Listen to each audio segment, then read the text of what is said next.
네. 여러분들은 누구 뽑으실 거예요? 비밀이에요. 유능한 사람 뽑을 거예요? 무능한 사람 뽑을 거예요? 네, 무조건 유능한 사람 뽑아야 되겠죠. 네, 우리 대신 일해주는 사람이니까 유능한 사람 뽑아야 돼요. 당보다 더 중요한 것은 유능한지 무능한지가 더 중요해요. 누가 유능한지 모른다고? 네. 그렇게 살지 마세요. 보면 저 보면 유능한 것 같아요, 무능한 것 같아요. 봐봐요, 알잖아요. 가까이서 지켜보면 아는데 이제 정치인들은 멀리 있다 보니까 잘 모를 수도 있는데 그만큼 무관심하니까 그런 거예요. 관심을 가지고 지켜봐야죠. 현역 국회의원 아니면 새로 출마하는 후보자들 관심을 갖고 이렇게 보면 이 사람이 유능한지 무능한지 알잖아요. 역대 울산시장들 유능했을까요? 무능했을까요? 역대 울산시장들 제일 유능하다고 생각하는 사람 얘기해봐요. 울산시장 중에. 여러분도 울산에 오래 살았으니까 시장 이름들은 뭐 이름을 몰라도 그때 후장 잘했다. 박맹우 시장 잘했다. 신 누구? 그 옛날 분이네? 나는 잘 모르는 사람. 네. 저는 이제 그 실적으로 말해준다라고 생각을 합니다. 울산이 막 성장할 때 시장, 뭐 그것도 중요하지만 울산이 막 성장할 때 울산에 그 미래 먹거리를 만들어 놓은 시장이 누가 있나? 저는 별로 울산을 뭐 이렇게 이제 15년, 17년? 이제 17년, 18년 살아서 뭐 잘은 모릅니다만 그래도 지금 울산의 미래가 이게 앞날이 안개 같고 언제 훅 떨어질지 모르는 이런 불안감 있는 이 상황에서는 역대 시장 잘한 사람 없는 것 같다. 뭐 누구는 12년도 하고 3번 했나요? 박명우는? 2번 했나요? 3선 했으니까 3번이나 했고 누구는 2번 하고 누구는 1번 하고 그랬는데 뭐 국회의원도 그렇고 시장도 그렇고 지금 울산의 미래가 그래서 이거는 좀 아닌 것 같다. 뭐 잘한 분도 있겠지만 그래서 유능한 사람을 뽑아놓으면 시장이 하는 역할이 대단히 커요. 대통령이 하는 역할이 큰 것처럼 시장도 하는 역할이 크고 국회의원도 하는 역할이 커요. 이렇게 그러니까 어떻게 보면 이제 울산이라는 회사의 사장님을 뽑는 거잖아요. 그런데 이제 잘하는 사람을 뽑아야지. 우리가 그래야지 고생을 안 하잖아요. 근데 이제 사람들은 정치인이 다 거기서 거기 똑같지 뭐. 그래서 아무나 이제 내가 좋아하는 당 찍고 아무나 찍고 막 이렇게. 이건 뭐냐면 제일 우리 배 선장을 우리 회사의 사장님을 아무나 갖다 앉히면 그럼 우리 배가 침몰해요. 우리 회사가 망해요. 우리 얼마나 지금 고통스러워요. 지금 현재 대한민국이 지금 물가도 너무 오르고 그리고 또 뭘 어떻게 먹고 살아야 될지 모르는 위기에 빠졌어요. 보면 자영업이 완전히 전멸돼 가는 시기에 인터넷 이 온라인 시장이 온라인 이커머스 이런 시장이 막 열리면서 지역에 뭐 옷 파는 사람, 화장품 파는 사람, 뭐 물건 파는 사람 완전히 다 이제 전멸되다 점점 이렇게 뭐랄까요? 위축돼 가고 그러다가 쿠팡 나오면서 한 방에 훅 가는 줄 알았는데 테무하고 알리하고 쉐인 나오면서 이거는 그냥 전멸시키는 거야, 그냥. 그래서 시장에 뭐 심지어 대형마트, 이마트 이런 마트 큰 대형마트조차도 못 버티고 있어요. 보면 시내에 뭐 옷 파는 사람, 물건 파는 사람, 자파상인들 뭐 문방구 전부 다 문다고. 왜냐하면 거기 너무 싸니까 볼펜 100자루에 10,000원밖에 안 해. 무슨 볼펜이 100자루에 10,000원밖에 안 해. 반스가 20장 30장에 2만 원도 안 해. 야 세상에, 야 이거 너무한다 진짜. 그래서 자 이런 것들로 이렇게 정말 너무나도 힘든 2024년을 보내고 있는데요. 가장 중요한 국회의원을 뽑잖아요. 우리나라에서 이제 우리나라는 직업이 사람들이 직업관념이 직업에 대해서 서로 평등하다고 여길까요? 아니면 차별이 심할까요? 우리나라는 차별이 많이 심한 것 같죠.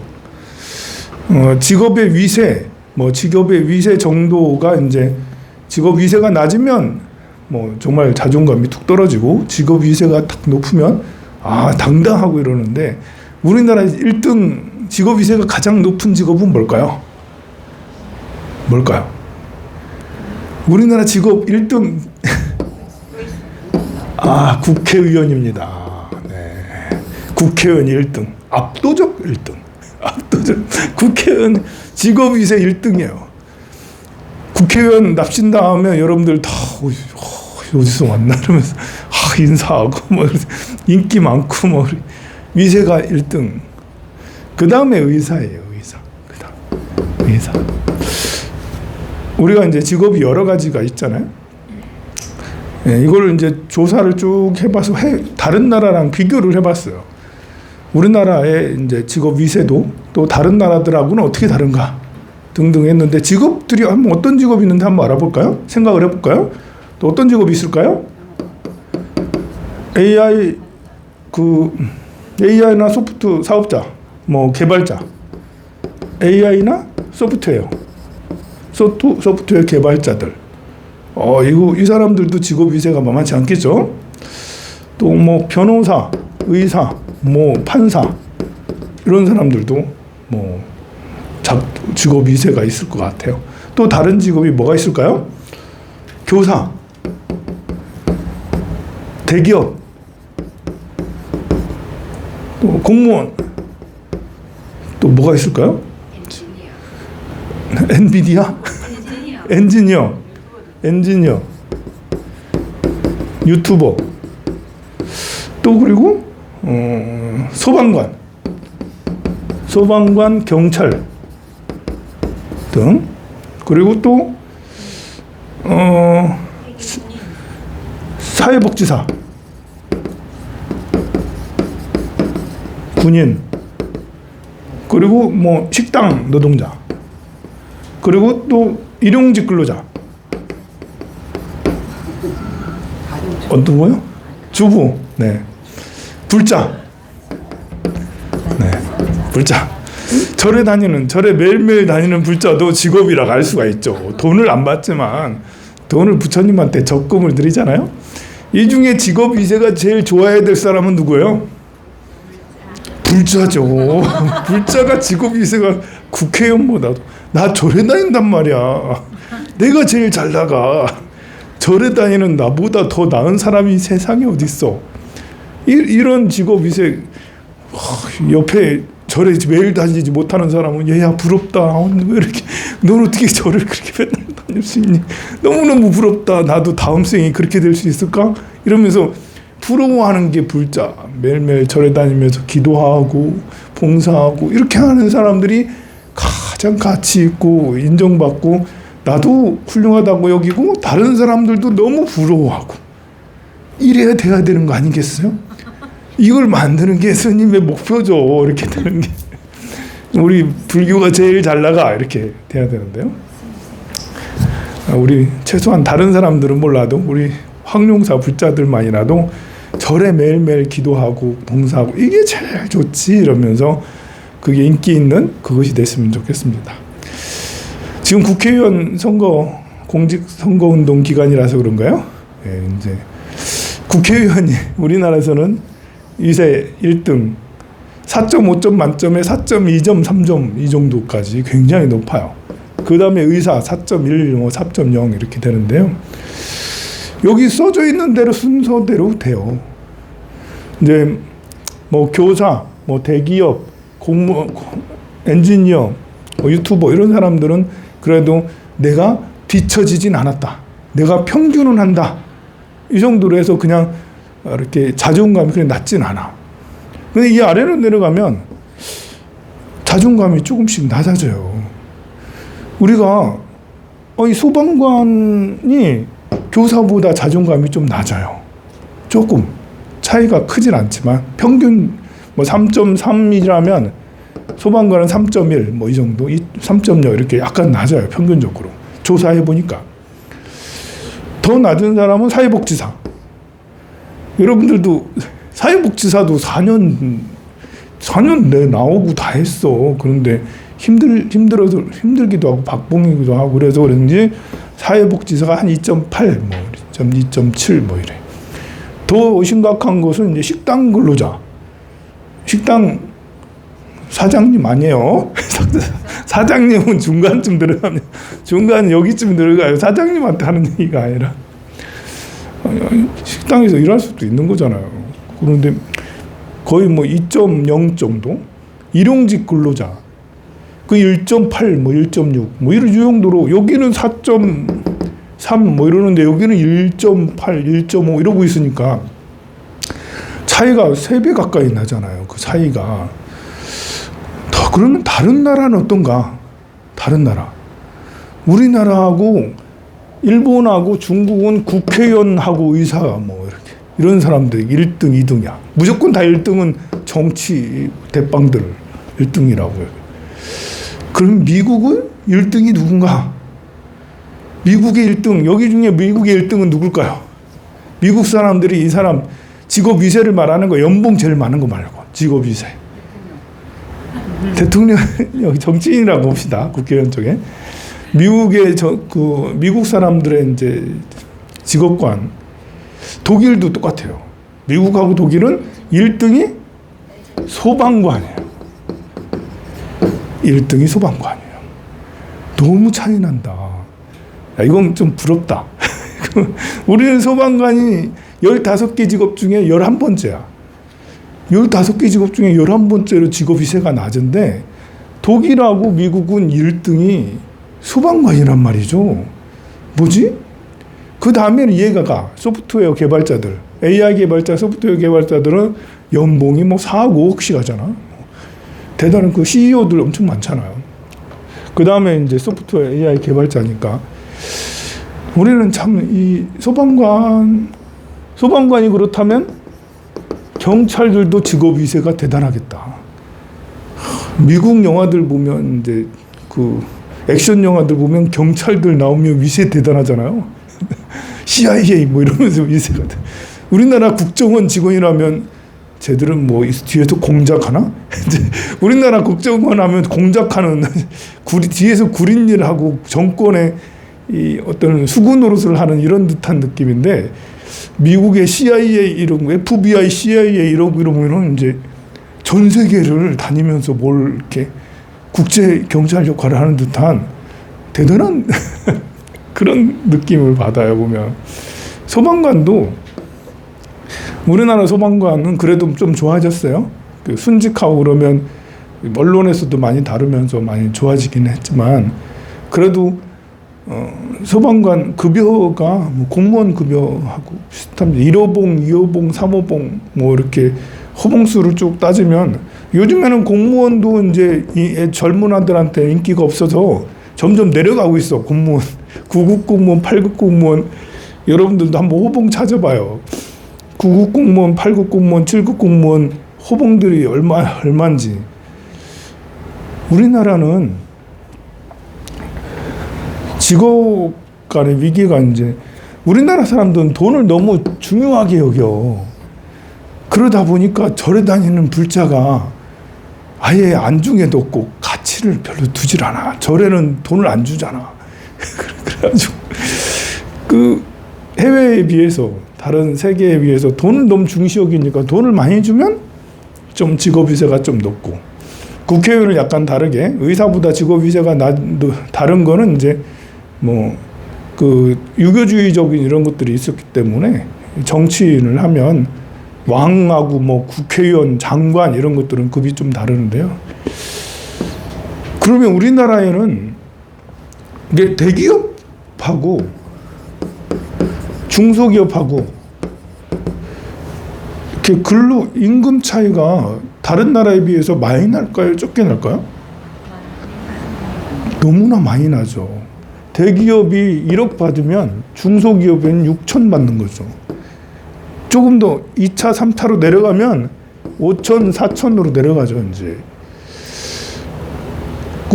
이게 얼마나 심하냐면, 일본은 안 그래. 일본만 가도 보면 대기업이 1억 받으면 중소기업이면 8천, 7천, 이렇게 8,500이나 뭐 7천이나 뭐 이렇게 받아요. 그래서 차이가 별로 없는데, 별로 없는 건 아니지만 차이가 있긴 해도 심하게 차이 안 나요. 그러면 대기업 다니는 사람이 많나? 대기업 다니는 사람이 더 많을까요? 중소기업 다니는 사람이 더 많을까요? 그러면 다른 나라는 대기업 다니는 사람이 더 많을까요? 중소기업 다니는 사람이 더 많을까요? 나라에 따라 다르겠죠. 나라에 따라 다르겠지만 보통 이제 뭐 우리가 뭐 그 삼성이나 LG, 현대 이런 데처럼 뭐 인원이 수만 명 이런 것까지 말고 250명 직원이 250명 이상이면 그래도 이제 중견기업 이상으로 들어간다.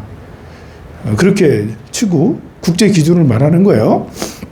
250명 이상 근로를 하는 비율을 보면 우리나라는 어느 정도나 될까? 노동자 중에 250명 이상 근로하는 사람들이 14%예요. 그럼 독일은 40%, 41%. 우리나라는 14%인데 독일은 40%. 미국은 56%. 250명 이상 근로 그 회사에 들어가서 하는 사람들이 압도적으로 차이 나죠. 여기 미국은 56%. 영국도 46%인가요? 뭐 영국도 적진 않아요. 일본도 40%예요.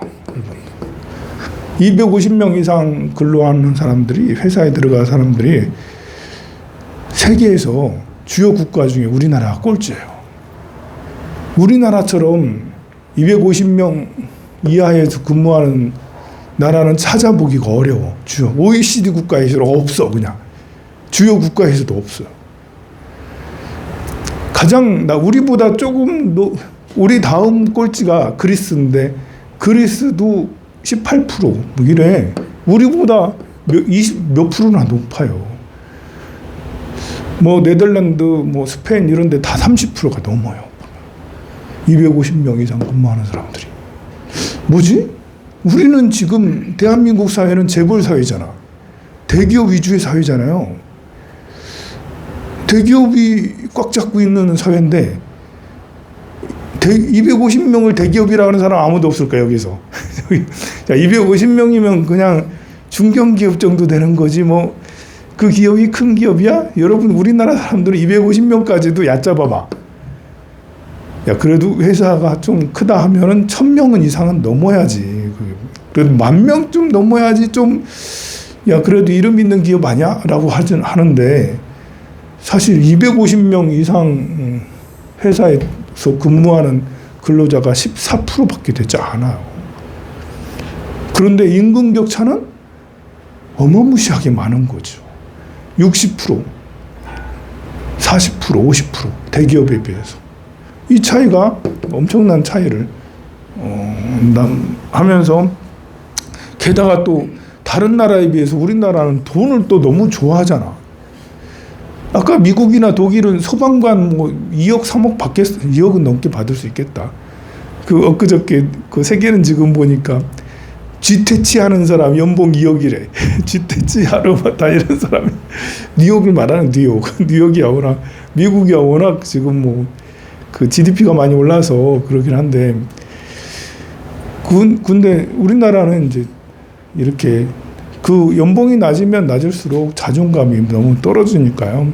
이것이 큰 문제 중에 하나다. 이제 세상은 우리가 살아가는 세상을 기세간이라고 그래요. 이런 기세간에서 살면 여기에 우리가 막 지구에 붙어서 살고 있잖아요. 지금 지구 위에서 살고 있는데 지구가 얼마나 빨리 돌고 있는지는 여러분들 알잖아요. 이 커다란 지구가 하루에 한 바퀴씩 돈다라는 것은 우리가 1초에 몇천 킬로를, 몇천 킬로까지는 아니고 몇백 미터, 몇천 미터를 다니고 있는 거거든요. 심지어 그 큰 태양을 1년에 한 바퀴 돌고 있잖아요. 공전하면서 엄청 빠르게 계속 돌고 있는데 그 속도가 초에 몇백 킬로로, 한 시간에 몇백 킬로? 몇천 킬로? 한 시간에 몇천 킬로를 다닐 만큼이나 굉장히 빠르게 다니고 있어요. 근데 우리는 모르잖아요. 모르는 이유는 그 안에 지구에 붙어 있기 때문에 그래요. 우리가 속한 사회의 구성원이 되면 우리는 여기에서 이 사회에 들어가게 되면 여기에서 빠져나오지 못하는 그런 이 사회 구성원하고 비슷한 동업을 가져요. 같은 동업. 생각을 같이 하고 행동을 같이 하고 말을 같이 한다는 거예요. 대한민국 사회에 사는 우리는 아까 말한 대로 이 직업 간 차별 격차, 아니 심지어 아까 있잖아요. 소방관이 이제 그 미국하고 독일은 1등인데 그러면 일용직 근로자는 어떤가? 일용직 근로자의 직업 위세 정도? 우리나라 일용직 근로자가 이 직업 위세가 1.5, 1.7, 5에서 7 이거밖에 안 돼요. 그런데 미국의 일용직 근로자는 4.0 가까워요. 4.0까지는 아니다. 솔직히 3.5에서 4.0 사이예요. 미국의 일용직 근로자는 다른 거예요. 우리나라는 저 이제 인력사무소 앞에 줄 서 있는 사람들 옆에 보세요. 이렇게 쭉 이래가지고 힘이 다 빠져가. 저 사람 데려다 쓰면 일할 수 있을까 할 정도 그렇단 말입니다. 그런데 이 사람들은 돈을 많이 줘서 그런지 어쩐지 일용직 근로자가 그렇게 안 낮아요. 아까 우리 식당에서 일하시는 분들도 3.5라고 보면 우리나라의 차별이 정도가 너무 국회의원하고 여기 일용직 근로자하고는 완전 극과 극이에요. 국회의원은 향수 비싼 거 딱 뿌리고 연복 딱 입고 나타나는 거 하면 일용직 근로자는 어디 급식 받으러 오시는 사람처럼 뭐 이렇게 어디 아픈 사람처럼 이렇게 다니고 이런다고. 이 차이가 왜 이렇게 차별이 심하지? 미국하고 독일 이런 데는 이 아무리 낮아도 3.0 밑으로는 안 내려가거든요. 직업이 좀 돈을 적게 벌고 그래도 우리가 이 사회에 이런 사회에 차별이 심한 사회에 우리가 살고 있어요. 그래서 세상에서 우리나라가 자살률이 제일 높은 것 같아요. 그래서 행복지수가 제일 낮은 것 같아요. OECD 중에 꼴찌잖아. 자살률은 1등이고 교통사고도 제일 1등으로 제일 많이 나고. 이것은 이런 차별이 심하니까 우리나라가 GDP가 많이 높다 해도 이제 사람들이 경제적으로 많이 자유로워졌다 하더라도 이런 사회적으로 이런 생각들을 하고 있으니까요. 그래서 이제 내가 이 말을 하는 이유는 뭐냐면 우리 현실을 자각하자는 거예요. 세상 사람들이 다 우리 대한민국처럼 사는 게 아니라고. 우리가 이제 미국이나 독일 사회에 살면 그래도 생각이 좀 여유롭다고요. 각박하지가 않아. 우리가 이 직업 위세 정도가 크면 위세가 높은 사람은 낮은 사람을 저 아랫 사람으로 본다고요. 심지어 무섭게 봐. 만나기가 무서워. 일용직 근로자 같은 자리에 있으면 불안한 생각이 들어. 같이 있으면 냄새 나기도 하는 것 같고, 뭐 차림새도 그렇고, 갑자기 와서 날 때릴 것 같고, 막 훔쳐갈 것 같고, 막 그러잖아요. 불안한 감이 들어요. 왜 그러겠어요? 이거 직업 간에 이런 위세 정도가 너무 많으니까 차별이 심하다 보니까 심리적으로 그런 위축감까지 들죠. 치안이 우리나라가 세계에서 1등이라 할 만큼 치안이 잘 돼 있으면 뭐 하냐고. 치안이 잘 돼 있는 건 좋아요. 근데 사람들 간에 이런 차별이 심해. 그래서 우리는 이 이야기를 드리는 것은 여기에서 벗어나자라는 거예요. 우리 불제자들만 하더라도. 다른 불제자는 모르겠지만 황룡사 불제자들은 이 틀에서 벗어나자. 빈부 귀천, 직업의 귀천이 어딨냐. 이 말에 기본에 충실해지자. 우리는 그런 책으로는 늘 그렇게 배우잖아요. 직업에 귀천이 없다. 3D 업종 뭐 어떻느냐. 앞으로 이제 3D 업종들은 연봉이 더 높아질 수밖에 없어요. 왜 있잖아요. 그 벽지 바르고 뭐 시멘트 이렇게 미장하고 이런 사람들 점점점 없어지잖아요. 그 연봉이 예전보다 많이 높아진 거 알죠? 벽지 바르러 다니고 이렇게 페인트 칠하러 다니고 옛날에는 힘들었어. 돈도 별로 못 벌고. 근데 지금은 일단 최소 20만 원이 넘고 그냥 30만 원 정도. 벽지 좀 잘 바르면 30만 원. 페인트 좀 바르면 30만 원. 또 없으면 또 더 받아 막. 그래서 30만 원씩 한 달에 계속 한 달에 20일씩 일해봐. 그래도 대기업만큼은 안 되네? 그래도 대기업만큼 안 되네? 이런 대기업이 많이 받긴 많이 받네요. 이제 우리의 큰 문제는 또 거기에 있어요. 임금 격차가 너무 크다 보니까요. 이런 것이 갑자기 이제 20년 사이에 임금이 엄청나게 상승했거든요. 또 GDP도 엄청나게 상승했고, 막 성장할 때는 그래도 뭘 해서라도 돈을 벌고 그랬는데, 지금 2020년 이후로 2024년인 지금은 뭘 해서라도 돈 벌 수 있는 게 없다라는 거예요. 거의 절망적인 상황에 처해져 있어. 자영업은 아예 그냥 할 수 없다. 배달하는 그 정도 뭐 하고, 뭐 그 식당 좀 큰 거, 뭐 고깃집 좀 큰 거 말고는 뭐 할 게 없어요. 할 게. 고깃집 조그만하게 하거나 커피숍 조그만하게 하거나 전부 다 망해. 커피숍을 하려면 스타벅스 정도는 해줘야 돼. 고깃집 하면 진사 뭐 이런 거 갈비나 여기 뭐 아니면 명가 뭐 이렇게 이런 거 하고 해야 돼. 이제 그 이외에는 뭐 이렇게 자영업이 없어. 그래서 상담을 맨날 하잖아요. 저는 직업을 추천해 줄 게 없어. 그냥 현대중공업 가세요. 이제 대기업 못 가니까 이제 그러니까 상담하는 거 아니겠어요. 이제 그냥 중공업은 아직 들어가기가 쉬워. 중공업은 힘들어서 그렇지. 돈도 얼마 못 받아가지고 아직 들어가기는. 그래도 대기업이잖아.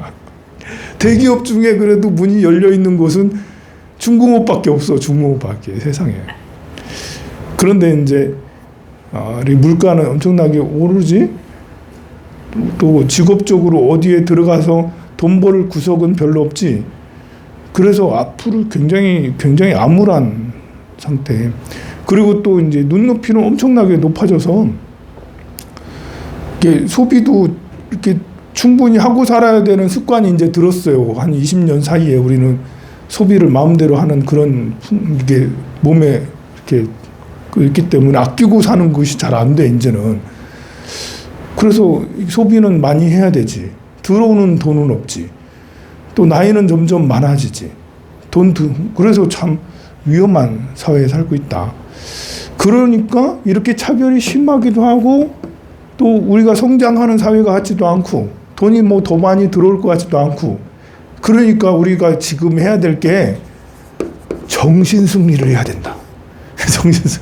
최소한 우리 불제자들만이라도 정신승리를 해야 돼. 정신승리.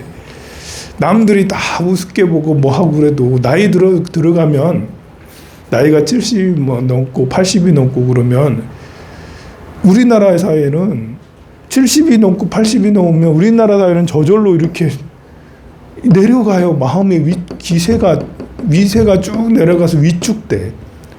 저절로. 다른 나라보다 더 심해, 그게요. 그래서 노인 자살이나 노인 우울증이 너무 심각한 거예요. 고독사도 심각한 게 일본보다도 더 심해. 사회 구조가 그래 돼 있으니까 저절로 나이가 많아지면 마음까지도 폭망한다. 마음까지도 점점 내려간다. 그러면 어떻게 해야 되겠어요? 정신승리. 수행이라는 게 딴 게 아니에요. 수행이라는 게 행복하기 위해서 수행하는 거잖아요. 그렇다면 우리가 수행에 중점적으로 좀 해야 될 게, 이렇게 나이가 점점 들어가서 내 마인드가 점점 이렇게 아래로 쭉 자존감이 떨어지는 이런 거라면, 절에 오면 무소유라고 그러잖아요. 무소유. 절에서는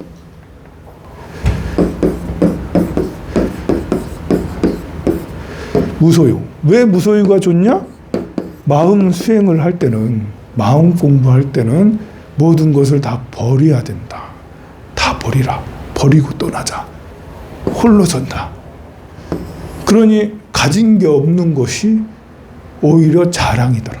소가 있으면 소로 인해서 괴로워하고, 아들이 있으면 아들로 인해서 괴로워한다고 하잖아요. 또 재산이 있으면 재산으로 인해서 괴로워한다라는 게 우리 부처님의 근본 사상이에요. 그러니까 아들도 뻥 차버리고 딸도 뻥 차버리고 다 내버려요. 그냥 마음속에서 떠나보내고, 돈도 마음속에서 떠나보내고, 있거나 없거나, 없는 사람도 뭐 거기에 대한 한 같은 애착이 있을 거 아니에요. 그 마음도 떠나버리고, 있는 사람은 집착이 있으니까 그것도 떠나버리고, 돈에 대해서도 많았던 사람은 괜히 허영심이 있을 거 아니에요. 떠나버리고, 계속 없이 산 사람은 위축됐을 거 아니야. 돈에 대해서 찌들렸을 거 아니야. 역시 떠나버리고, 그 마음을 다 떠나버려서 마음을 무소유해야지 마음이 자유로울, 마음의 진정한 자유를 이룰 수가 있잖아요. 그러니 사회 구조는 계속 나를 다운시켜요.